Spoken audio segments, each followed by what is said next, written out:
Oi, pessoal, tudo bem? Esse é o nosso último vídeo sobre o período da Era Vargas, esse período aí entre 1930 e 1945. Faltavam umas últimas coisinhas para a gente falar, bem no fim, do finzinho ali do capítulo, certo? Questão de êxodo rural, a questão indígena. Então, esse vídeo ele é bem curtinho, só para a gente finalizar o assunto mesmo, tá ok?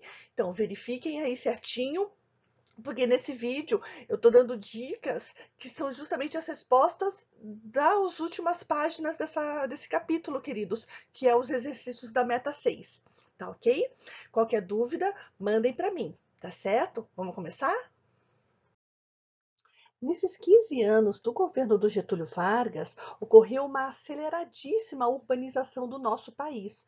Por quê? Porque o Getúlio investiu na criação e no desenvolvimento de várias indústrias no Brasil, principalmente nas regiões sul e sudeste. Foram essas as que receberam os maiores investimentos no setor da indústria. Por isso, a quantidade de pessoas que se deslocaram para o sul e para o sudeste cresceu, principalmente por causa de novas oportunidades de emprego que surgiram nessas fábricas. Isso causou um êxodo rural. O que é o êxodo rural? É um tipo específico de migração populacional, ou seja, é um deslocamento populacional no qual as pessoas migram do campo para o meio urbano. Geralmente, essa migração acontece por causa da busca por melhores condições de vida, melhores oportunidades de trabalho. No Brasil, o êxodo rural foi principalmente nas primeiras décadas do século XX, por causa dos processos de modernização das cidades, do crescimento das indústrias e também por causa dos momentos de seca no Nordeste. Tanto o êxodo rural quanto o processo de urbanização têm consequências bastante sérias para um país. Conforme o êxodo rural aumenta, ocorre também a falta de mão de obra no setor agrícola. Além disso, o excesso de pessoas vindo para as cidades de uma maneira sem planejamento e tudo mais, gera desemprego, marginalização social e saturação dos serviços públicos. Então, essa junção de situações acabam causando uma desigualdade social.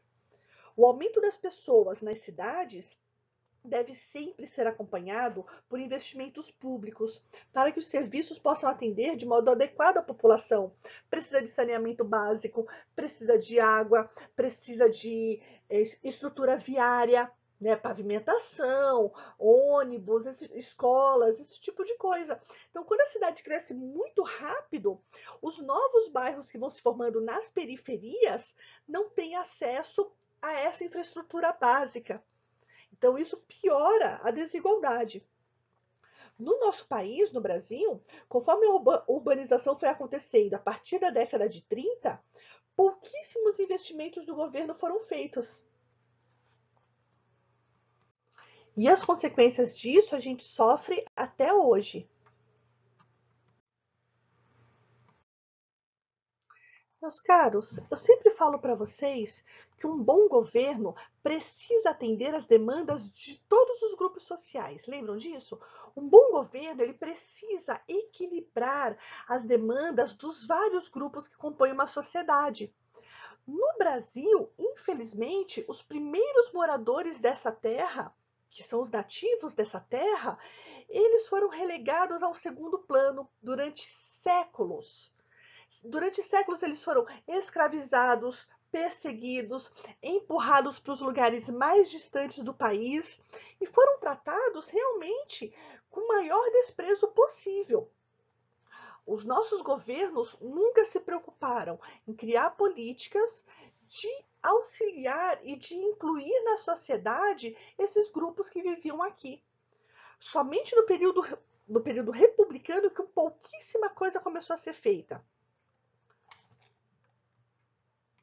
Então, vamos falar rapidamente dessas pequenas políticas que tentaram fazer alguma coisa pelos povos indígenas do nosso país. A primeira coisa que foi criada foi em 1910 o SPI, Serviço de Proteção aos Índios. Esse órgão buscava regulamentar as relações entre o governo e as populações populações indígenas. Os principais objetivos do SPI eram organizar ações de intervenção nas aldeias para integrar os indígenas a uma dinâmica da economia nacional. Enfim, isso não deu muitos frutos. Quando chegou a época do governo do Getúlio Vargas, o Getúlio Vargas criou um projeto chamado Marcha para o Oeste. Esse projeto propunha investimentos para ocupar e desenvolver as regiões do interior do Brasil, criando justamente ferrovias e rodovias em lugares do interior que ele dizia que estavam vazios. Meus queridos, esses territórios do interior do Brasil, principalmente do centro-oeste e do norte do Brasil, nunca estiveram vazios. Eles tinham populações indígenas vivendo ali, populações que foram empurradas para essas regiões, expulsas de suas terras originais ao longo da história do nosso país. Então, quando Getúlio Vargas cria essa marcha para o oeste, buscando industrializar, ter pecuária, agricultura nessa região, começa a ocorrer, então, brigas entre esses pecuaristas, esses agricultores e esse povo que vivia lá. Afinal de contas, era a casa deles. Então, essas terras elas eram ocupadas já por muitos povos.